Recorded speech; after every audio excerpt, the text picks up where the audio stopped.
Sit in silence. Breathe. In this moment, right now, as you read these words, there is a peace within you that has never left.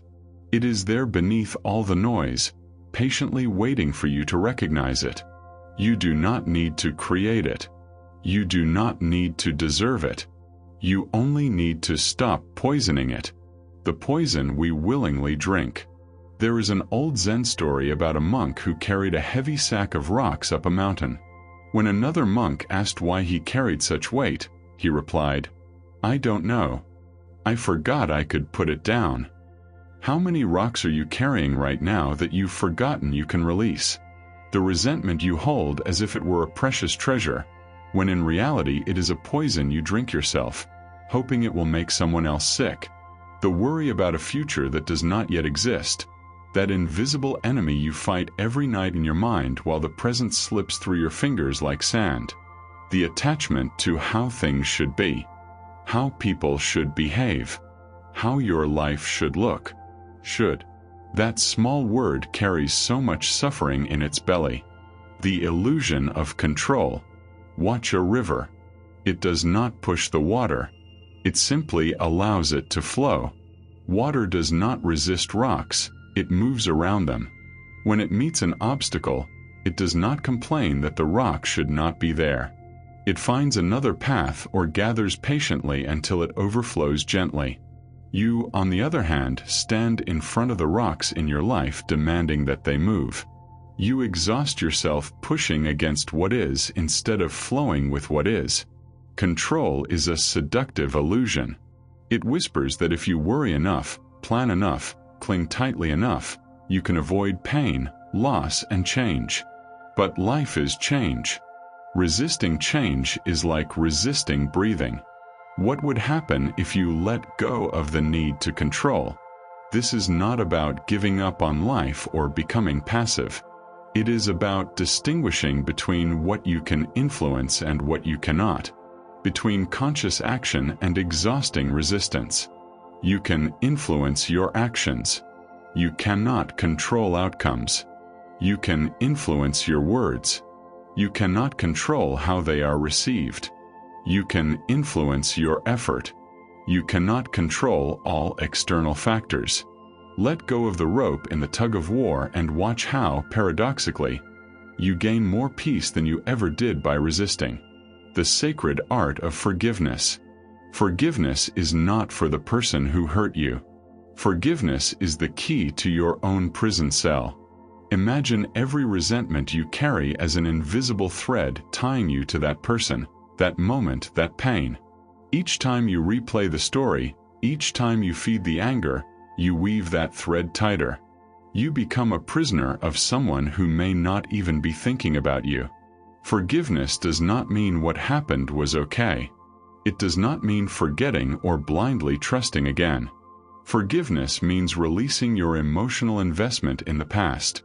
It means recognizing that continuing to carry that poison only makes you sick. Close your eyes for a moment. Think of someone you need to forgive. Maybe even yourself. Visualize that resentment as a heavy stone on your chest. Feel its weight. Notice how tired you are of carrying it. Now, with your next exhale, imagine you gently release that stone. You do not throw it in anger. You simply open your hands and let it go. Watch it sink into the waters of a deep lake.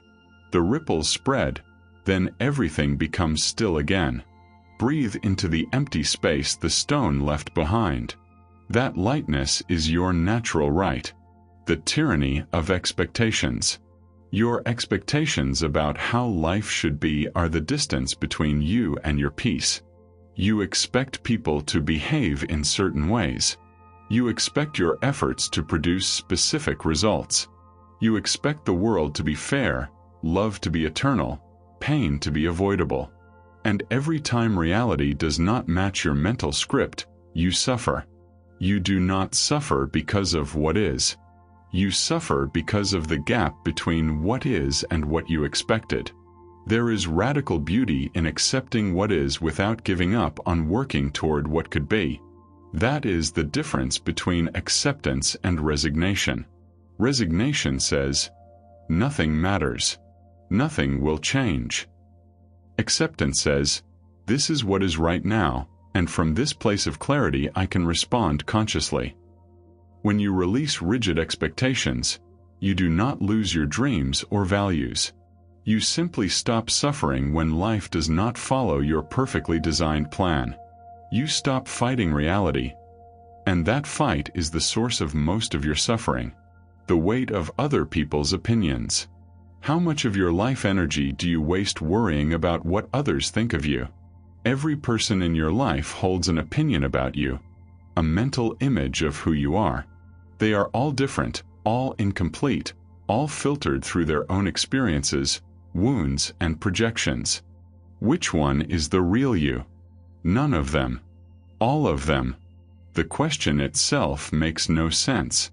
You are not the image others have of you. You are not even the image you have of yourself. You are something more vast, more mysterious, more alive than any mental concept.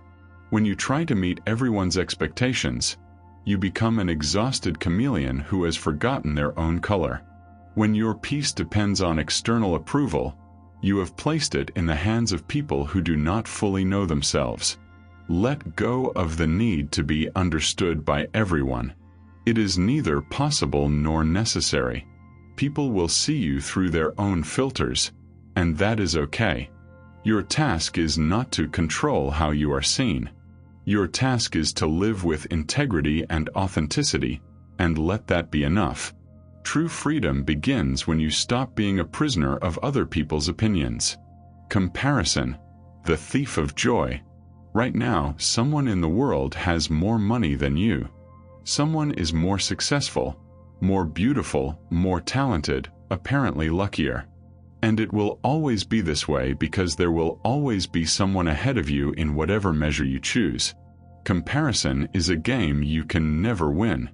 It is a bottomless pit where you throw your joy and never see it again. Look at a flower in a garden. It does not compare itself to the one beside it. The rose does not feel inferior because the sunflower is taller. The lily does not feel depressed because the orchid is more exotic. Each blooms in its own essence, effortlessly, without comparison. You too are a unique expression of life. Your path is yours. Your rhythm is yours. Your purpose is not to be better than others. It is to be true to who you are. When you let go of comparison, something miraculous happens. You can genuinely celebrate others' success because you no longer see it as a threat to your worth. The poison of someday. I'll be happy when I get that job, when I find that partner, when I have that house, when I reach that goal. So you postpone your peace to a mythical future that never fully arrives. Because when you reach one goal, the mind has already created the next. This moment right now is the only one that truly exists. The past is memory. The future is imagination. Only this instant is real, alive, yours. Peace is not a destination. It is a way of traveling. Letting go is not losing. The mind fears letting go because it confuses letting go with losing. But letting go is not losing. Letting go is making space. When a tree lets go of dead leaves, it does not lose. It makes room for new growth. When you exhale, you do not lose. You make space to breathe again. Letting go of control is not irresponsibility. Letting go of resentment is not allowing abuse. Letting go of expectations is not giving up on improvement. It is simply releasing what poisons your inner peace so something new can enter. The daily practice of emotional detachment. This is not a lesson you read once and become transformed. It is a daily practice of awareness. Each morning, before the world floods your mind with demands, take 3 conscious breaths. In those breaths, remind yourself, today I choose peace over the need to be right. Today I choose serenity over the need to control. Today I let go of what I cannot change and act on what I can. During the day, when tension builds, pause and ask, is this thought poisoning my peace? Can I release it? At night, review your day with gentle curiosity. Where did you cling? Where did you let go? This is the path of mindfulness, letting go and inner peace, not perfection but practice. Your peace has always been here. After all the words, metaphors, and teachings, one simple truth remains. Your peace has always been here. It is not in the future waiting for you to fix your life. It did not leave with the people who hurt you. You did not lose it in your past mistakes. It is here beneath the noise, beneath the fear, beneath the story about why you cannot be at peace. You do not need to create peace. You only need to stop poisoning it. Let go. Breathe. Rest. Everything you need to release to find your peace, you have always known. These words only remind you. Now the rest is your practice, your journey, your moment-to-moment choice to choose peace over poison. And that choice, repeated with patience and compassion for yourself, changes everything.